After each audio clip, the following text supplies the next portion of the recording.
प्राचीन मान्यता के अनुसार भारतवर्ष किस द्वीप का अंग था? जम्बू द्वीप का अंग था। तो ये ध्यान रहे, अगर आपको ऐसे आ जाए कि जो प्राचीन मान्यता है भारतीय भौगोलिक मान्यता, तो उसके हिसाब से भारतवर्ष जो है वो जम्बू द्वीप का अंग था। सर्वप्रथम इंडिया शब्द का प्रयोग भारत के लिए किस भाषा में किया गया? ग्रीक भाषा में। यूनानी भाषा में इंडिया का प्रयोग किया गया है। जबकि ये ध्यान रहे, सिंधु को ईरानी हिंदू बोलते थे, इसलिए ईरानी भाषा में हिंदुस्तान का। तो ग्रीक या यूनानी भाषा में इंडस और ईरानी भाषा में हिंदुस्तान।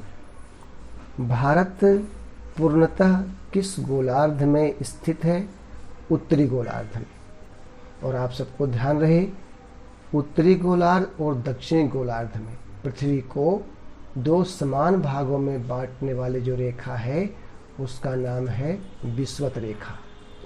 विषुवत रेखा या भूमध्य रेखा। भू मतलब पृथ्वी, मध्य बीचों बीच। 0 डिग्री अक्षांश को बोलते हैं भूमध्य रेखा। यह रेखा पृथ्वी को दो समान भागों में बांटती है। और ये ग्लोब पर जो अक्षांश और देशांतर रेखाएं हैं, ये कल्पित रेखाएं हैं, सबको ध्यान रहे। भारत किस महाद्वीप में स्थित है? एशिया महाद्वीप में स्थित है। महाद्वीप या महादेश, जिसको बोलते हैं इंग्लिश में कॉन्टिनेंट्स। स्थल के, जमीन के बड़े बड़े जो टुकड़े हैं उनको बोलते हैं महाद्वीप। 7 महाद्वीप है, सबको ध्यान में होगा। तो भारत एशिया महाद्वीप में स्थित है और एशिया के दक्षिणी भाग में स्थित है। ऐसे प्रश्न आ जाए कि भारत एशिया के किस तरफ स्थित है, तो दक्षिणी भाग में स्थित है। फिर आ जाए, भारत का अक्षांशीय विस्तार कितना है? 8 डिग्री 4 मिनट उत्तरी अक्षांश से 37 डिग्री 6 मिनट उत्तरी अक्षांश के बीच भारत स्थित है। भारत का देशांतरीय विस्तार कितना है? तो 68 डिग्री 7 मिनट पूर्वी देशांतर से 97 डिग्री 25 मिनट पूर्वी देशांतर के बीच स्थित है। तो 68 degree 7 minutes east longitude to 97 degree 25 minutes east longitude के बीच अपने भारत का विस्तार है। भारत का उत्तर से दक्षिण में विस्तार कितना है? तो उत्तर दक्षिण विस्तार है 3214 किलोमीटर।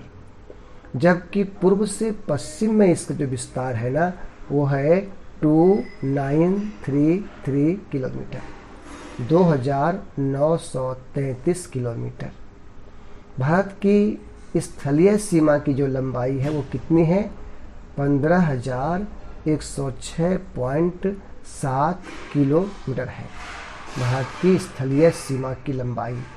स्थलीय भाग की लंबाई आपको आ जाए कि कितना है। जबकि इसके तटीय भाग की लंबाई 7,516.6 किलोमीटर है तटीय भाग की। और एक अलग से इसे आ जाए कि मुख्य भूमि की तटीय रेखा कितनी है, तो वो है 6100 किलोमीटर है। तो दो अलग अलग प्रश्न आपको आ जाएंगे, ये ध्यान देंगे। भारत का क्षेत्रफल कितना है? 32,87,263 वर्ग किलोमीटर भारत का पूरा क्षेत्रफल है। और यह भी आपको प्रश्न आ जाए कि भारत का जो क्षेत्रफल है ना, वो विश्व के क्षेत्रफल का कितना % है? तो अपना क्षेत्रफल विश्व के क्षेत्रफल का कितना % है? 2.4% है। 2.4% हिस्सा पूरे विश्व का है। जबकि विश्व की लगभग 17.5% जनसंख्या भारत में निवास करती है। तो आपको ये आ जाए कि पूरे वर्ल्ड का एरिया में है 2.4%, जबकि पॉपुलेशन में है 17.5%। और क्षेत्रफल की दृष्टि से भारत का स्थान विश्व में 7वां है। 7वें नंबर पर भारत है एरिया में, क्षेत्रफल में, जबकि जनसंख्या में चीन के बाद दूसरे स्थान पर है। क्षेत्रफल के दृष्टिकोण से जो 6 बड़े देश हैं, रूस, Canada, USA, China, Brazil, Australia, ये 6 बड़े देश हैं। 7वें नंबर पर है भारत, और जो 8वें नंबर पर है वो अर्जेंटीना है। अर्जेंटीना। फिर आपको इस तरह से प्रश्न आ जाए, ये भारत के चारों ओर जो अंतिम सीमा बिंदु है, तो जो दक्षिणतम बिंदु है, भारत का दक्षिणतम बिंदु इंदिरा पॉइंट है। इंदिरा पॉइंट जो कि अंडमान निकोबार द्वीप समूह के ग्रेट निकोबार द्वीप में स्थित है। भारत का उत्तरी बिंदु, सबसे उत्तर का जो बिंदु है वो है इंदिरा कॉन, लद्दाख में। पश्चिमी बिंदु गुहार मोती या गौर मोता, ये गुजरात में है। पूर्वी बिंदु किविथु, अरुणाचल प्रदेश में है। और एक प्रश्न इस तरह से आ जाए आपको कि मुख्य भूमि की दक्षिण सीमा, भारत की मुख्य भूमि की आ जाए तो कन्याकुमारी, जो कि तमिलनाडु में है, कन्याकुमारी। और ध्यान रहे आपको, तो ये स्पष्ट हो गया कि मुख्य भूमि की जो दक्षिणीय सीमा है वो कन्याकुमारी, तमिलनाडु है। और एक प्रश्न आपको ऐसे आ जाए कि भारत का जो बिल्कुल दक्षिणी भाग है, भारत का ध्रुव दक्षिणी भाग की भूमध्य रेखा से दूरी कितनी है? तो भूमध्य रेखा से जो इसकी दूरी है वो है 876 किलोमीटर, 876 किलोमीटर है ये।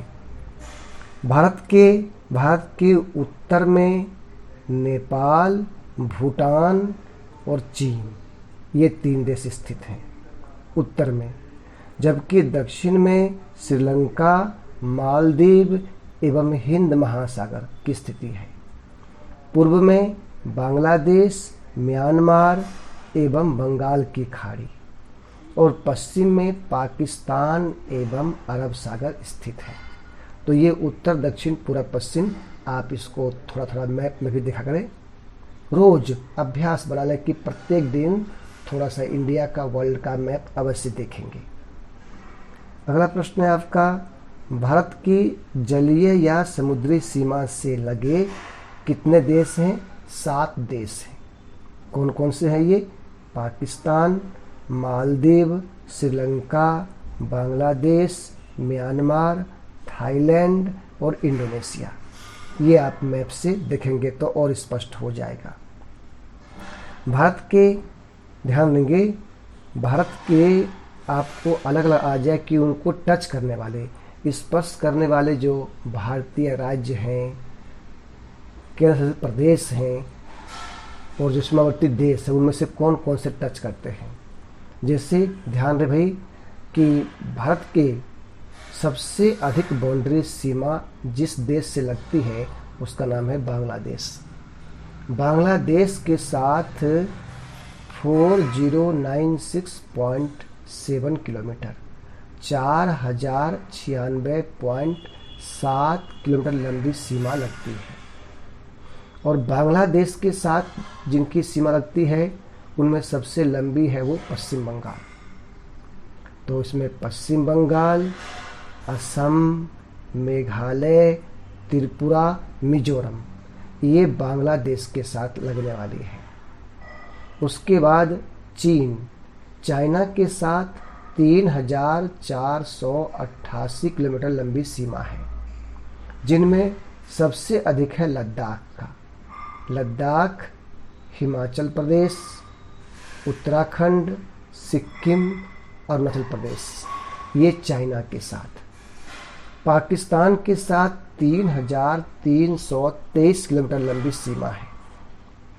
इसमें गुजरात, राजस्थान, पंजाब, जम्मू कश्मीर और लद्दाख।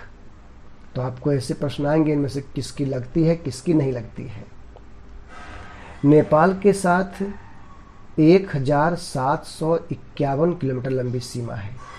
इसमें उत्तर प्रदेश, बिहार, उत्तराखंड, पश्चिम बंगाल और सिक्किम।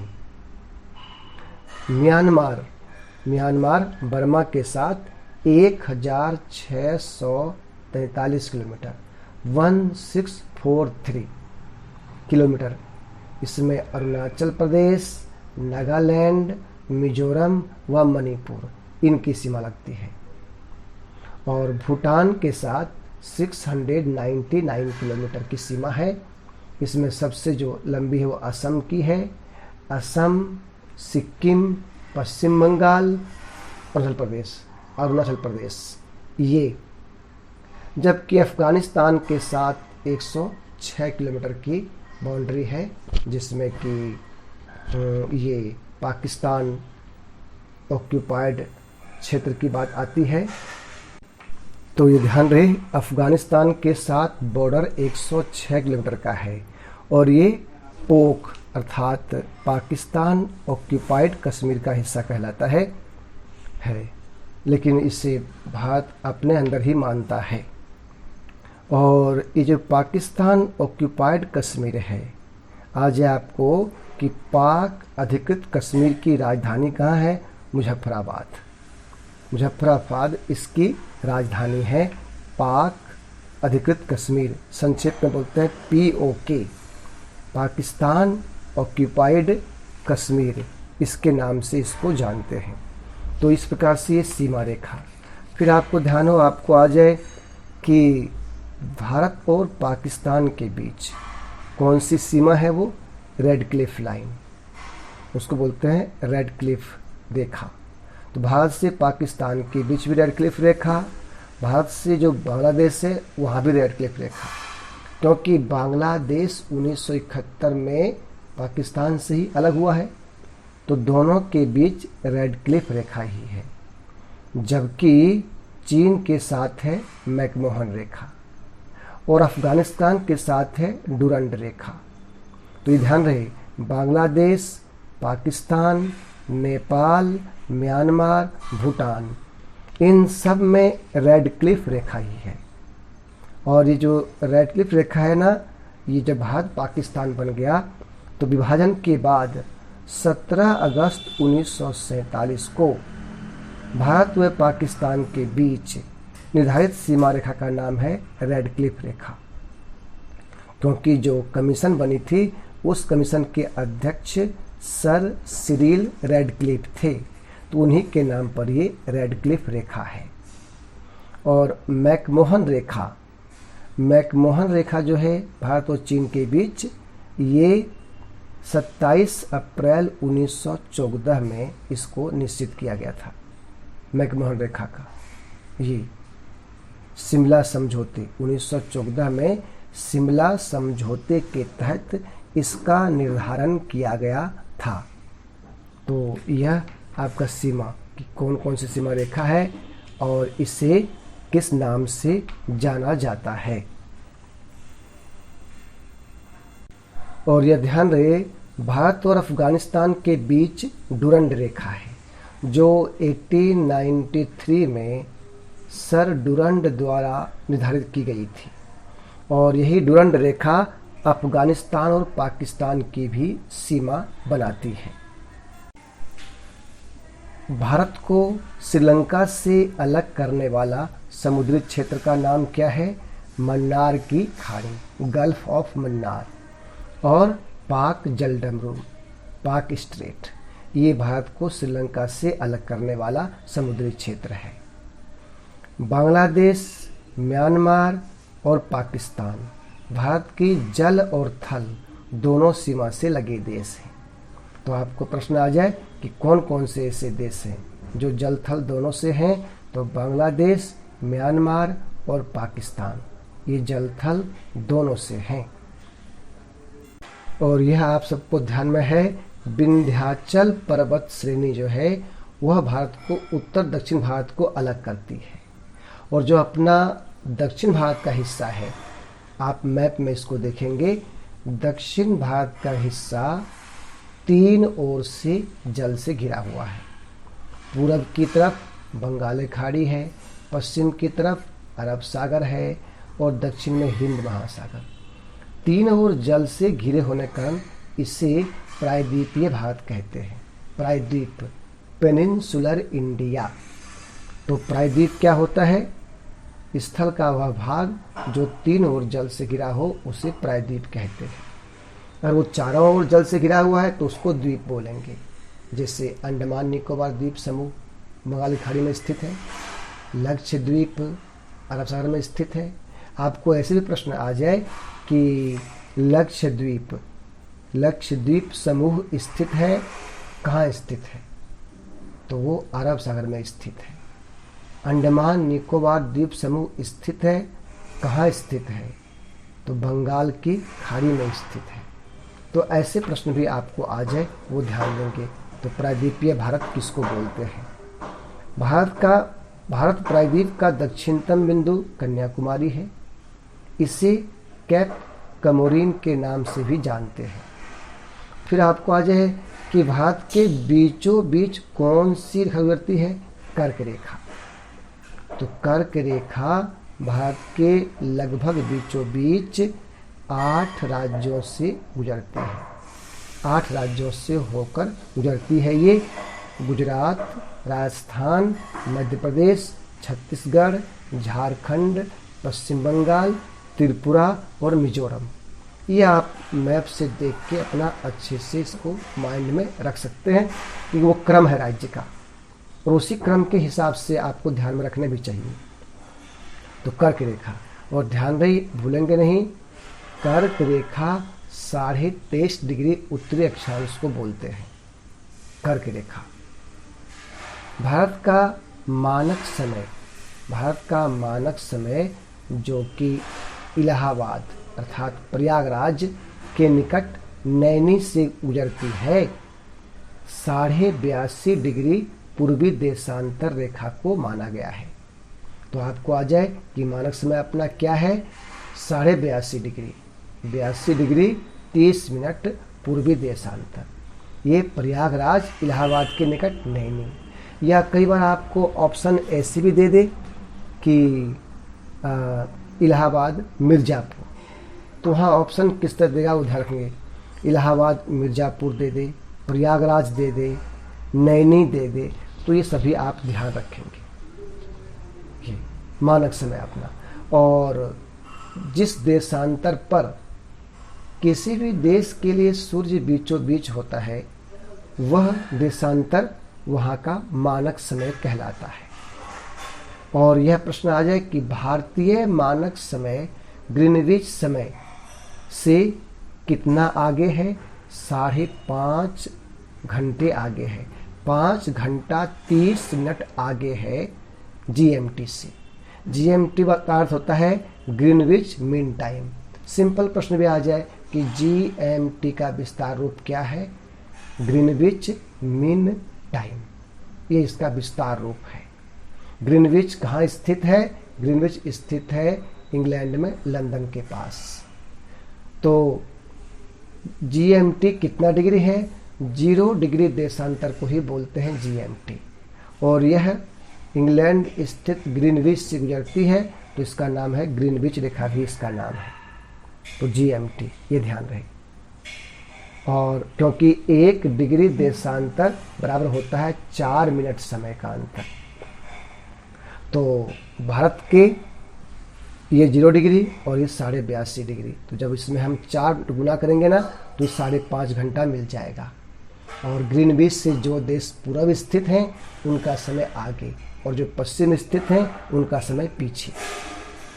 फिर ध्यान रहे आपको आ जाए कि भारत का जो मानक समय है वह कितने राज्यों से होकर गुजरती है?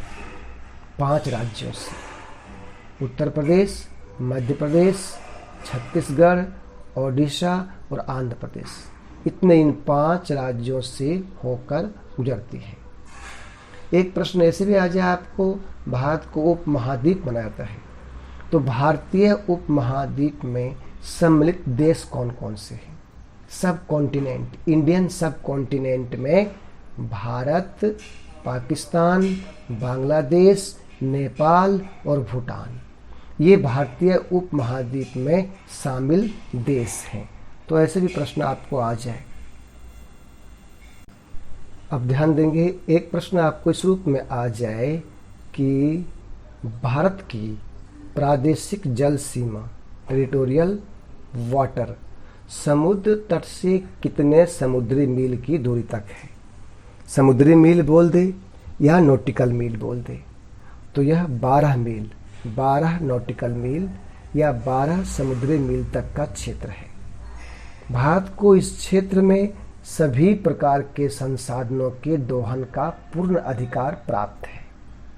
फिर एक दूसरा प्रश्न आ जाए कि संलग्न क्षेत्र, भारत का संलग्न क्षेत्र प्रादेशिक जल सीमा के आगे कितने समुद्री मील या नॉटिकल मील तक है।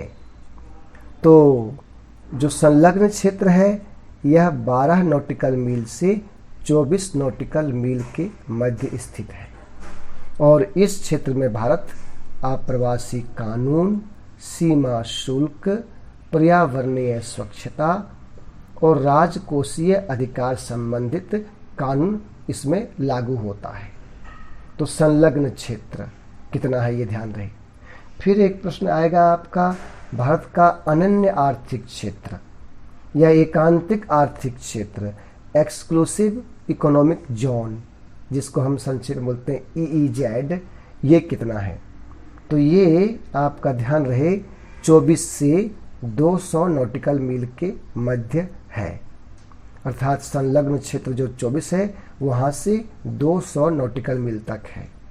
और इस क्षेत्र के अंतर्गत भारत को सागरीय जल शक्ति, सागरीय संसाधनों, जीवों का सर्वेक्षण, अनुसंधान करने की शक्ति, खनिज संपदा के विदोहन का अधिकार भारत को प्राप्त है।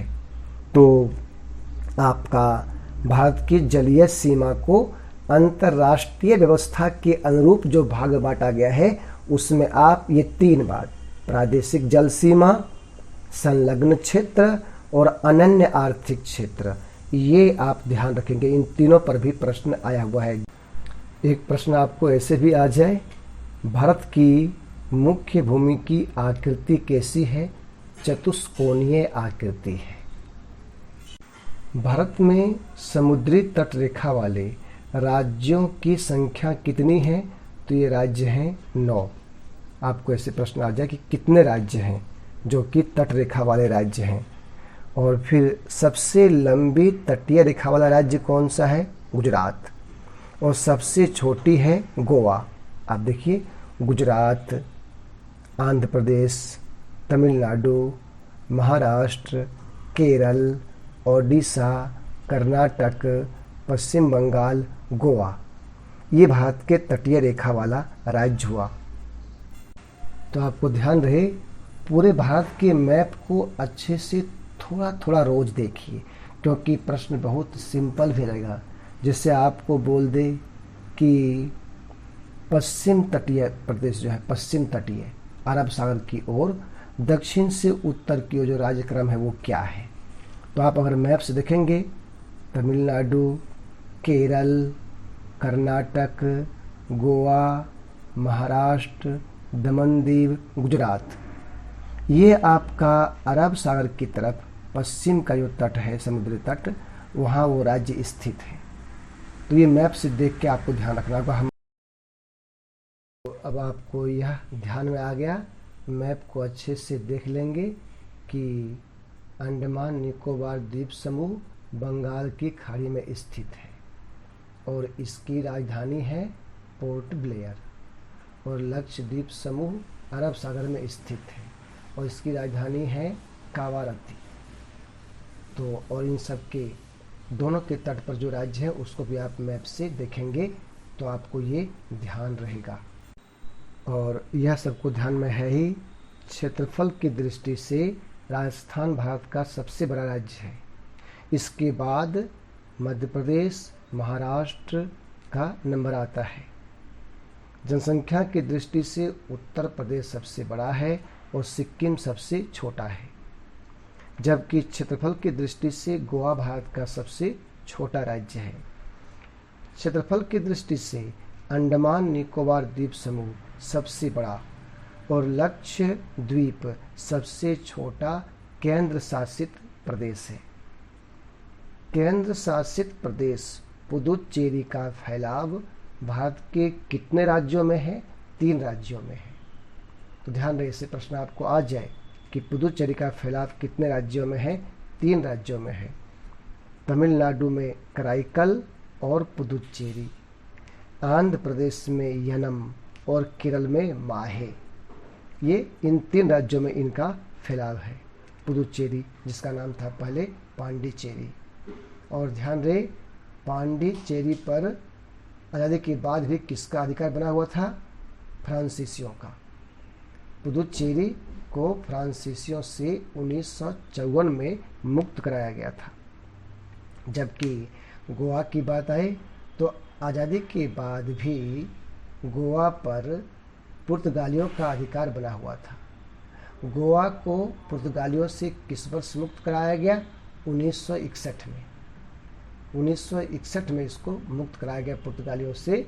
इसलिए 19 दिसंबर 1961 को हुआ था ये, 1961 को। इसलिए 19 दिसंबर को गोवा मुक्ति दिवस मनाते हैं। जनसंख्या की दृष्टि से दिल्ली सबसे बड़ा और लक्षद्वीप सबसे छोटा केंद्र शासित प्रदेश है। अगला प्रश्न आपको आ जाए, किस राज्य की सीमा सबसे अधिक राज्यों को स्पर्श करती है? उत्तर प्रदेश। उत्तर प्रदेश की सीमा सबसे अधिक 8 राज्यों को स्पर्श करती है। उत्तराखंड, हिमाचल प्रदेश, हरियाणा, राजस्थान, मध्य प्रदेश, छत्तीसगढ़, झारखंड और बिहार, इतने को ये टच करती है। फिर एक प्रश्न आपको आ जाए कि सर क्रीक सीमा का जो विवाद है वो किन के बीच में है? भारत और पाकिस्तान के बीच सर क्रीक का विवाद है, जो गुजरात के कच्छ के रण में स्थित है। तो ऐसे प्रश्न भी आपको आ जाए कि ये विवाद किसके बीच स्थित है। ये इसी प्रकार से आपको आ जाए कि भारत और बांग्लादेश के बीच जो विवादित भाग था निमुर द्वीप, ये कहाँ स्थित है? तो निमुर द्वीप बंगाल की खाड़ी में स्थित है। स्वतंत्रता से पूर्व कौन सा भारतीय क्षेत्र काला पानी के नाम से जाना जाता था? तो ये अंडमान निकोबार द्वीप समूह को काला पानी के नाम से जानते थे।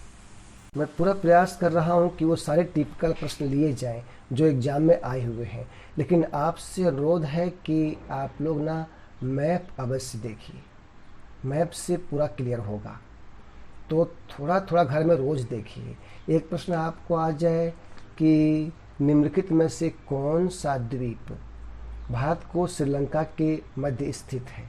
ऑप्शन दे रहा है निमुर द्वीप, लक्षद्वीप, गंगा सागर, रामेश्वरम। तो इसका उत्तर होगा रामेश्वरम, तमिलनाडु में। और ध्यान रहे, एक प्रश्न ऐसे भी आया था, भारत की मुख्य भूमि को रामेश्वरम द्वीप से कौन अलग करता है? उत्तर होगा पंबन चैनल। आदम का पुल एडम्स ब्रिज किन 2 देशों के मध्य स्थित है? भारत और श्रीलंका के बीच स्थित। पंबन द्वीप मन्नार की खाड़ी में स्थित है और यहीं धनुषकोडी है, जहाँ से राम सेतु के होने की बात कही जाती है।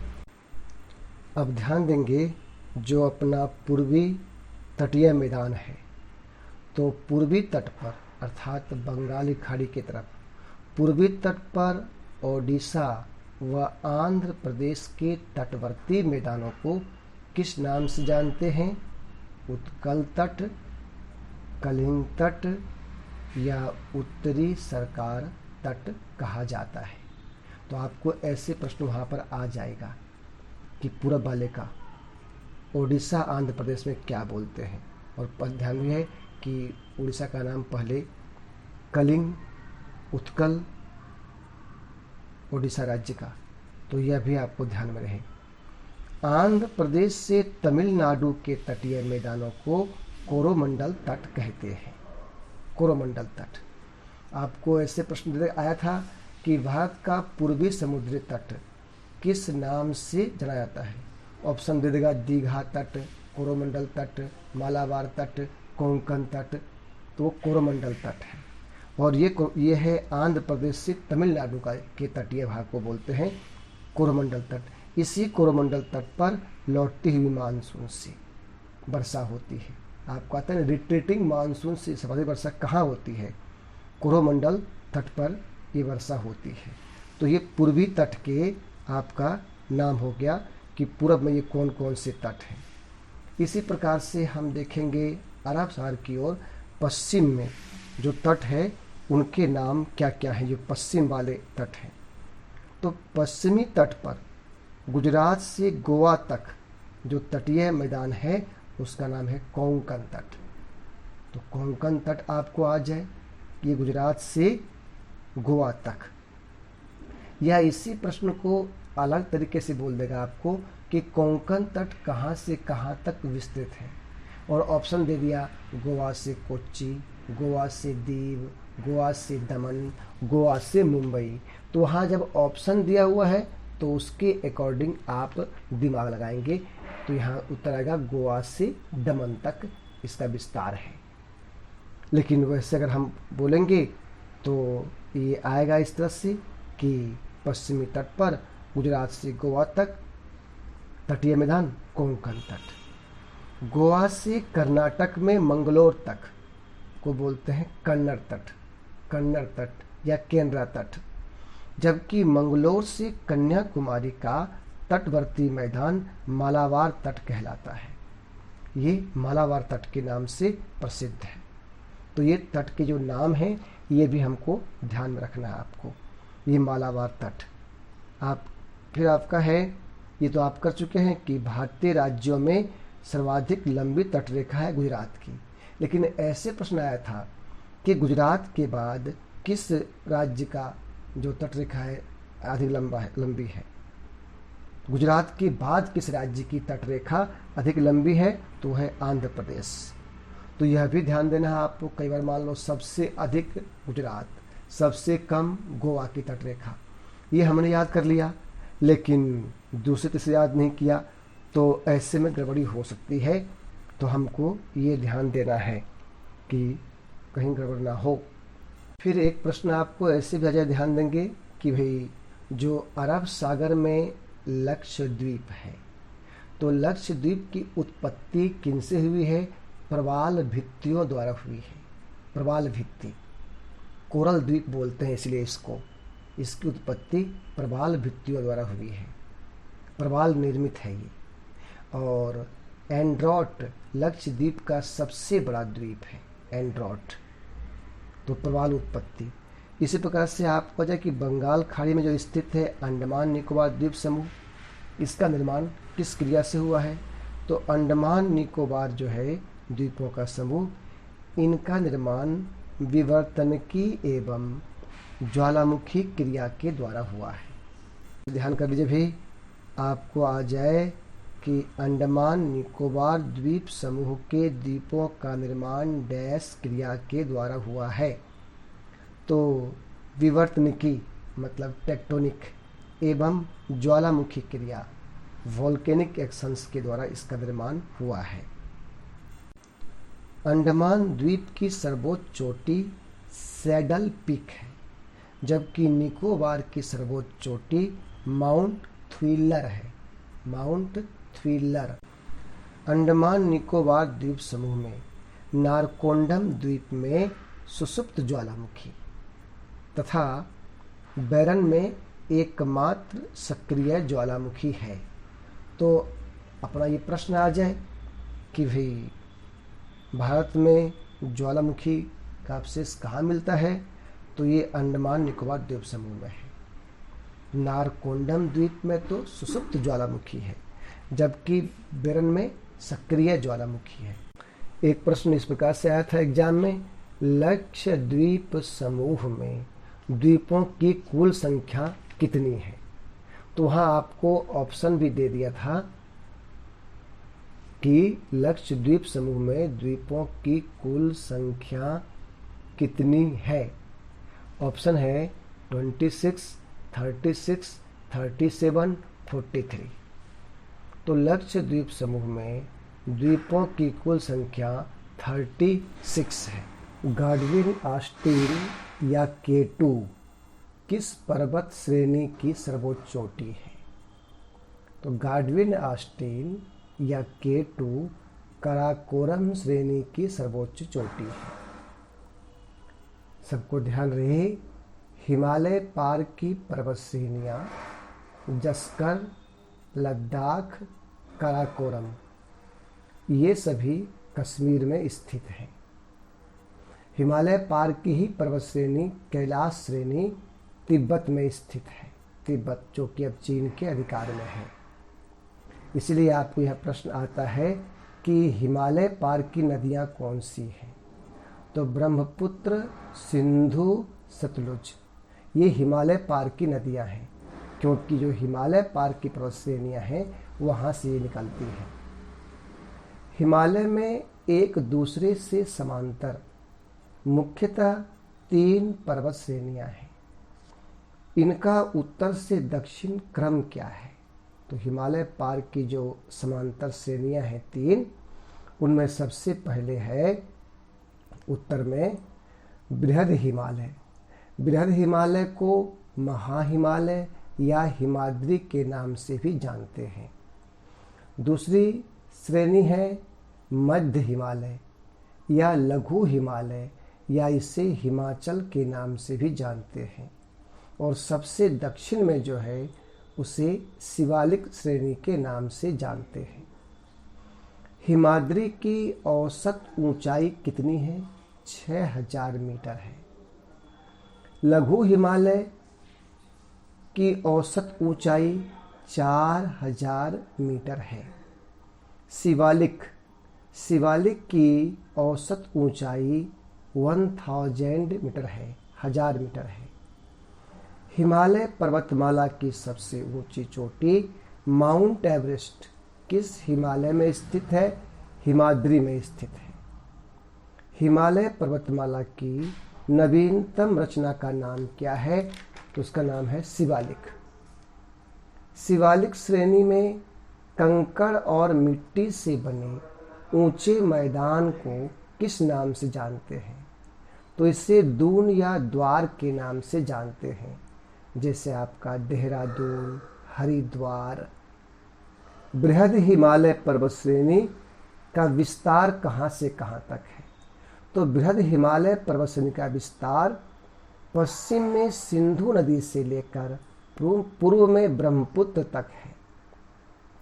प्रमुख पर्वतीय नगर धर्मशाला, शिमला, मसूरी, डलहौजी, नैनीताल, अल्मोड़ा, लैंसडाउन, रानीखेत, कश्मीर, काठमांडू घाटी ये सभी जहाँ लोग जाते हैं घूमने के लिए, ये सभी किस हिमालय में स्थित हैं?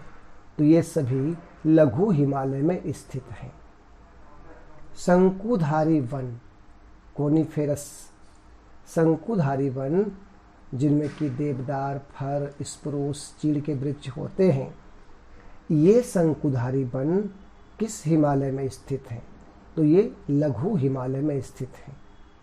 लघु हिमालय श्रेणी के ढालों पर मिलने वाले छोटे छोटे घास के मैदानों को जम्मू कश्मीर में किस नाम से जानते हैं?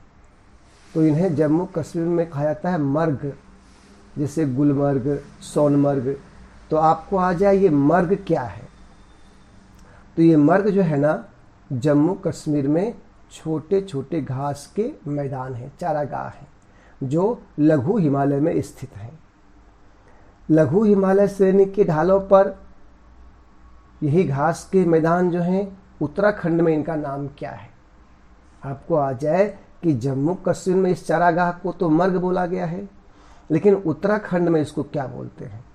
तो अगर यह प्रश्न की लाइन बन जाए कि लघु हिमालय श्रेणी के ढालों पर मिलने वाले छोटे छोटे घास के मैदान को उत्तराखंड में क्या कहते हैं? तो उत्तराखंड में इसका नाम बुग्याल एवं पयार, बुग्याल और पयार के नाम से इनको वहाँ पर जानते हैं।